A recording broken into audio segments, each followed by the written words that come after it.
Yan guys, titikman na natin. Yung itlog, nilagyan ko siya ng sweet chili sauce. Tapos ito, tikman na natin. Actually, tinigman ko na siya. Masarap siya kasi talagang templado siya.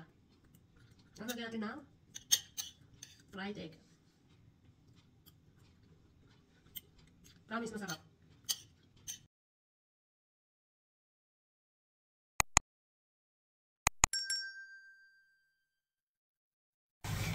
Hello guys, today's video ay gagawa tayo ng cauliflower pero fried rice siya. Itong video na to ay gagawin ko kung ikaw ay nagbabawas sa kanin. So itong gagawin nating option. Gagawa tayo ng ito yung gagawin nating alternative na gawin nating kanin. Kasi madalas ko na itong ginagawa pero ipapakita ko sa inyo kasi ako ay medyo nagkukontrol. Actually 1 week na ako hindi nagra-rice, mahigit. Dati ko nang ginagawa, ngayon medyo nararamdaman kasi natin na syempre pag nagkakaedad na tayo, kailangan natin medyo mag-control ng ating mga kinakain. So alam naman natin na ang rice ay matinding, hindi maganda sa ating katawan. Kung sobra-sobra naman, diba? Pero ito, gagawin natin siyang, gagawa ako ng fried rice. So meron akong ganyan. Blender man tawag daw. Basta food processor yan. Meron akong food processor. So, umpisahan muna natin siya. Hugasan natin. Slice at hugasan. Saka natin gagamitan ng food processor para magmukha siya, para maging pino siya. At doon tayo mag-fried rice. Kasi, gagawa ako ng baon ko sa trabaho. So, para gagawa ako ng ilang araw. Kasi hanggang Sunday yung work ko. So, para hindi na ako lagi-lagi nagluluto. So, magsisave na ako ng hanggang pang Sunday. So, umpisa na natin. Alam nyo guys, yung iba, ini-steam siya. Pero ako, gagawin ko siyang fried rice ngayon. Yan. Kahit yung medyo gitna, pwede yan. Kasi ano naman natin siya, i-blender. Ay, gagamitan na natin ng food processor.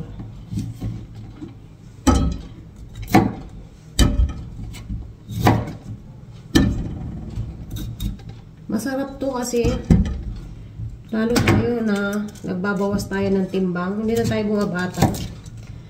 Diba? Halos lahat naman pag nagpapa-check up tayo, sinasabi lagi magbawas ng timbang, bawasan ng kanin. So, para din naman sa atin. Yung iba naman, yung walang food processor, ini-slice lang nila yan. Yung ganyan guys, oh, pwede yan.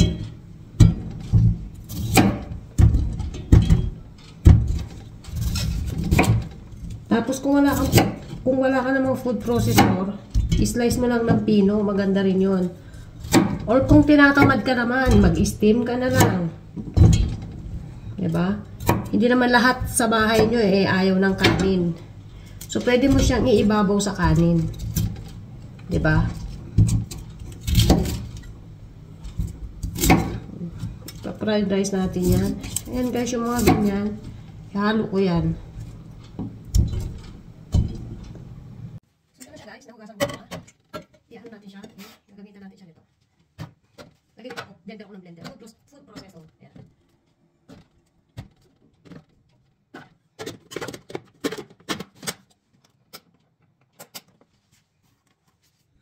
Ayan guys.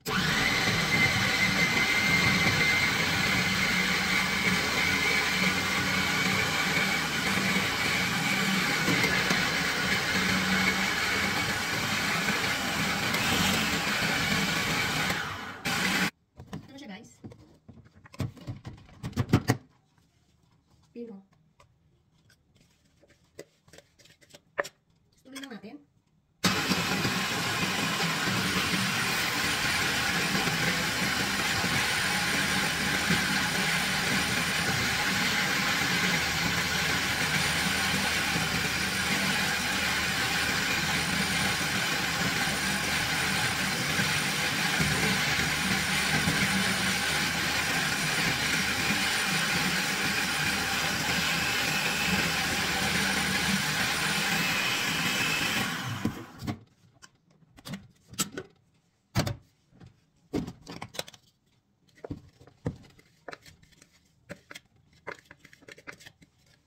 Guys, ito na siya. Hindi ko na niluto lahat.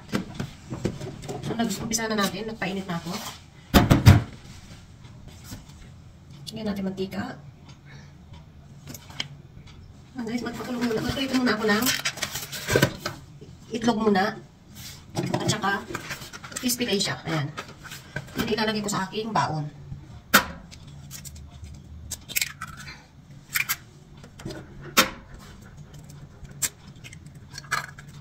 Dagdagan ko na yung itlog kasi almusal ko na rin bukas. Ayan. Damihan na natin. Para isang lutuan na lang.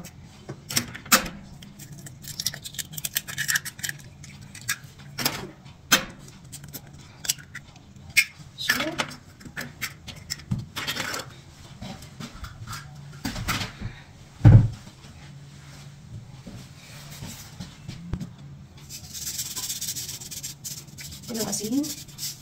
Ayan natin paminta.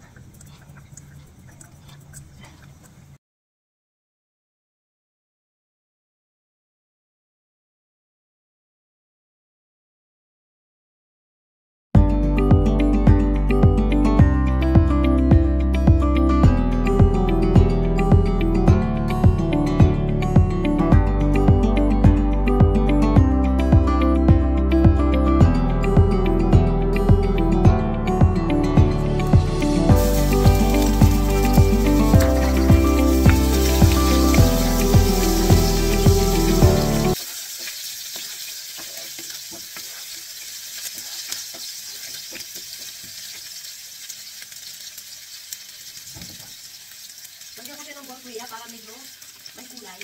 Para siyang java rice.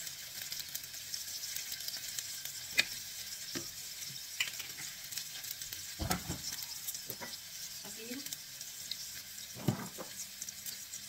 Paminta.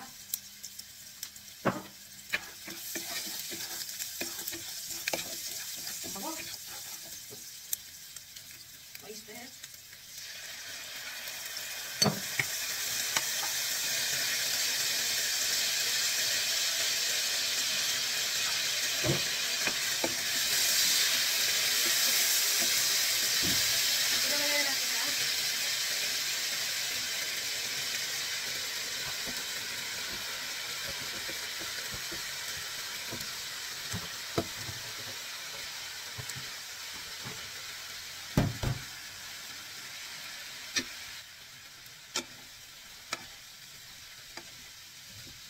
Mahina apoy lang yan, guys.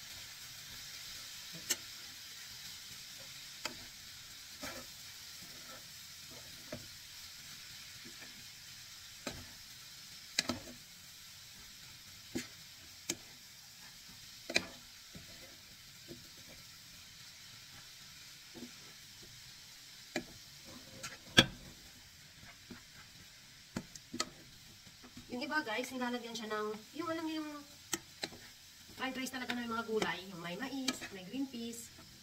Akala ko kasi meron ako sa kusina ko, iba pala yun. So, pwede rin siya lagyan para mas masarap ang inyong fried rice.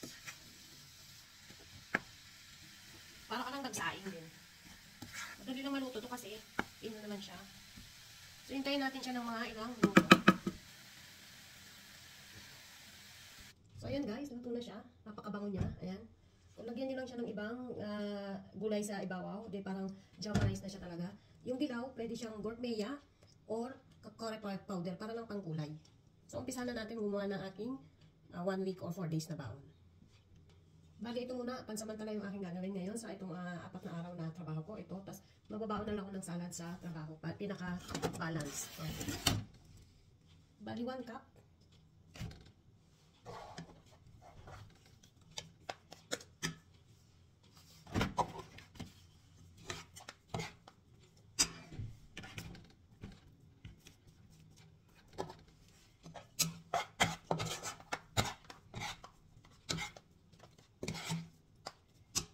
Guys, kung nagsawa kayo, pwedeng steam. Pero sa tingin ko, di kayo magsasawa dyan dahil parang kanin din yan, wala na naman lasa yung kanin. Tayo na lang ang magtitimpla para sumarap siya. So, lagyan na natin yung ating toppings. Lagyan natin ng ito. Yan.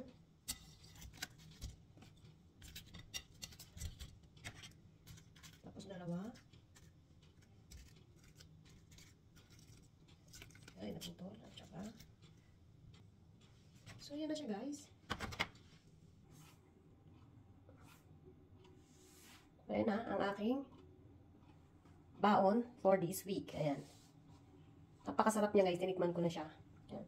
Magbaon na lang tayo syempre ng ketchup or sweet chili sauce at saka konting ano ba yung gurka, cucumber or kamatis sa side. Kasi hindi ko siya lalagyan ng gulay kasi iinitin ko yan sa microwave pagdating sa trabaho. So, yan lang guys ang aking baon. Yan guys, titikman na natin. Yung itlog, nilagyan ko siya ng sweet chili sauce. Tapos ito, tikman na natin. Actually, tinikman ko na siya. Masarap siya kasi talagang templado siya. Tapos lagyan natin ng fried egg. Promise, masarap. Healthy pa. Kung ayaw ng prito, lalagyan ng mantika.